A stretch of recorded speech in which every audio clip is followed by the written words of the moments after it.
Ayush Patel today got the driving lesson directly G1 to G. We want to know how is his experience.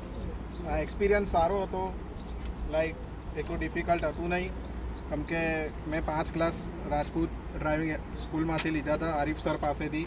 એમને મારી બહુ બધી ભૂલો જે હતી મારી એ બહુ બધી સમજાવી કે આવી નહીં કરવાનું, ટ્રાફિક સિગ્નલ સમજાયા, પછી હાઈવે પર કેવી રીતના મર્જ કરવાનું છે એ સમજાવ્યું. મેં બધા રૂલ્સ ફોલો કરતો ગયો, બ્લાઇન્ડ સ્પોટ ચેક કરતો ગયો, એમને જે વસ્તુ કીધી હતી કે આટલી સ્પીડ મેન્ટેન કરજે કરતો ગયો. એના લીધે આજે મારું જી નીકળી ગયું છે. G1 મેં ડાયરેક્ટ જીમાં પહેલાં જ એટેમ્પમાં મેં પાસ થઈ ગયો છું. અને આમના ડ્રાઇવિંગ સ્કૂલમાં આવો, આમની બહુ લાંબા વર્ષ સુધીનો એક્સપિરિયન્સ છે ડ્રાઇવિંગ ફિલ્ડમાં, જે તમને બહુ સારું સપોર્ટ આપશે અને તમે આરામથી આ ટેસ્ટ ક્લિયર કરી શકશો. અને આ લોકોની કિંમત ગાડી શીખવા માટે બી બહુ રિઝનેબલ છે, $40 છે, અને ગાડી $80 લાઈક ભાડા પર આપે છે. તો એ બહુ સારું છે સ્ટુડન્ટ્સ માટે. તો તમે પ્લીઝ આમના પાસેથી કાર શીખો. I am like very blessed that I am got his guidance. Thank So, you very much, so sir. much. Thank you. Drive safe. Thank you.